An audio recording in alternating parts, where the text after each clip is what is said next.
वो शब्द मैं मीडिया के लिए कहना चाहूँगा। अगर थोड़ा सा ऐसी बात कहूँ जो थोड़ी सी वो ठीक ना हो तो मुझे माफ़ कर देना। पत्रकारों से बहुत दोस्ती रहती है हमारी, एडिटर्स से बहुत दोस्ती है, जो मालिक हैं उनसे दोस्ती है। बहुत अच्छा काम करते हैं आप सब लोग, सभी पत्रकार। कई बार बड़ी कठिन परिस्थितियों के अंदर आप लोगों को काम करना पड़ता है, लेकिन कभी कभी ये देखने को मिलता है कि चूंकि आप सब लोग तो बहुत बड़े बड़े लोगों के बीच में घूमते हैं कि कभी कभी ऐसा लगता है जैसे आम आदमी की आवाज से हम लोग आम आदमी के मसलों से कट जाते हैं और पार्टियां क्या कह रही हैं, नेता क्या कह रहे हैं, उसमें उलझ के रह जाते हैं। तो जैसे कई बार मैं इंटरव्यू देता हूं, मैं किसी जी की बात नहीं कर रहा, मैं एक जनरल मीडिया की बात कर रहा हूं। तो इंटरव्यू में पूछते हैं कि केजरीवाल जी, भाजपा ने आपके ऊपर ये आरोप लगाया, आपको इस पे क्या कहना है? तो मैं कहता हूं जी भाजपा वालों को कहने दो, आपको क्या प्रॉब्लम है, वो कह रहे हैं, मैं उनके ऊपर टिप्पणी क्यों करूं? तो भाजपा के इस नेता ने आपके ऊपर ये आरोप लगाया, आपको क्या कहना है? कांग्रेस ने आपके ऊपर ये आरोप लगाया, आपको क्या उनको सबको कहने दो ना।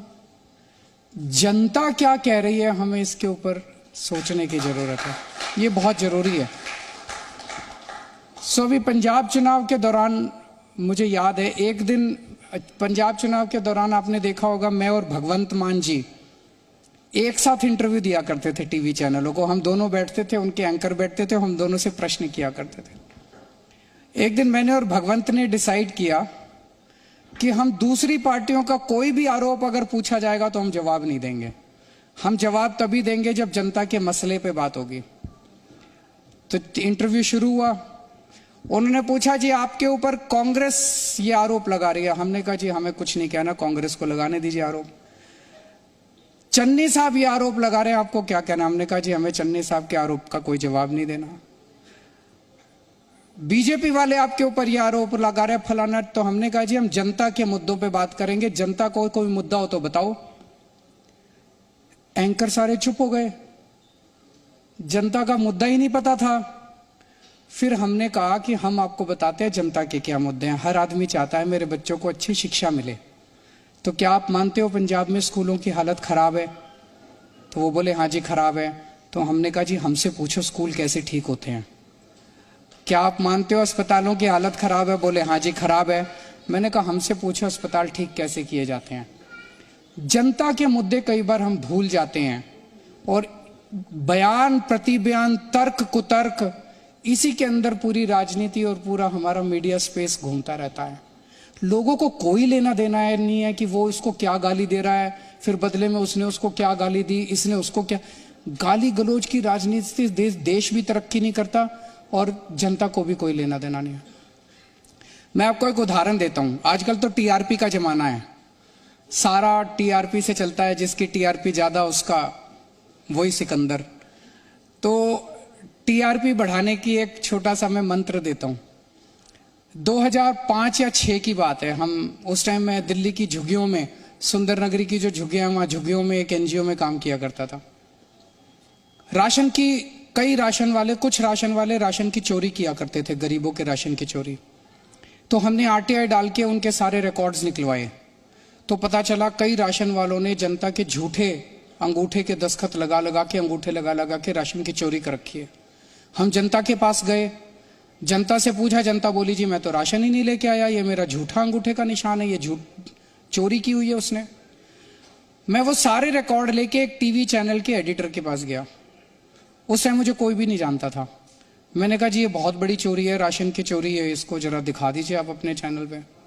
उन्होंने कहा यार ये झुग्गी वालों के मुद्दे कौन देखना चाहेगा, हमारे चैनल पे ये सब नहीं चलता। मैंने कहा नहीं सर ये जनता का मुद्दा है, जनता जरूर देखना चाहेगी कि उनकी कैसे चोरी। उन्होंने कहा नहीं कोई। उन्होंने भगा दिया मेरे को। 3-4 चैनल में घूम के आया मैं। फिर एक चैनल वाला बोला ठीक है मैं दिखाऊंगा। तो हमने उनको सारे डॉक्यूमेंट्स भी दिए और कुछ ट्रक जो है उनकी चोरी, वो हमें पता था कितने बजे ट्रक निकलता है, कहाँ चोरी होती है, वो भी बताया। उन्होंने उसका पीछा किया और वो सारा रंगे हाथों पकड़ा उस चैनल ने। उस हफ्ते वो स्टोरी जो है उसको सबसे ज्यादा टीआरपी मिली amongst all the programmes of all the channels put together. फिर मैं उनसे मिलने के लिए गया, मैंने कहा सर मैं आपको कह रहा था कि जनता के मुद्दों को टीआरपी मिलती है, जनता को जो मुद्दे इस टाइम तकलीफ दे रहे हैं उनको टीआरपी मिलती है। मुझे याद है एक बार अब्दुल कलाम आजाद साहब का भाषण सुन रहा था मैं, उन्होंने कहा कि इतनी ज्यादा अपने यहां मीडिया में नेगेटिव खबरें दिखाई जाती है, हमें कई बार लगता है कि नेगेटिव खबरों की बहुत ज्यादा टीआरपी होती है। वो बोले मैं इजराइल गया, उस वक्त इजराइल और पैलेस्टीन का युद्ध चरम सीमा पे था, वो अपनी बात बता रहे थे जब वो गए, और बोले इजराइल का जो सबसे बड़ा अखबार है, उस दिन मैंने उठा के देखा उस सबसे बड़े अखबार की, सब जो टॉप अखबार है उसकी जो फ्रंट पेज पे टॉप लीडिंग स्टोरी थी, वो ये स्टोरी थी कि रेन वाटर हार्वेस्टिंग से किस तरह से फसलों को अच्छा उगाया जा सकता है, यील्ड बढ़ाई जा सकती है। वो पैलेस्टीन और इजराइल के युद्ध के बारे में नहीं थी।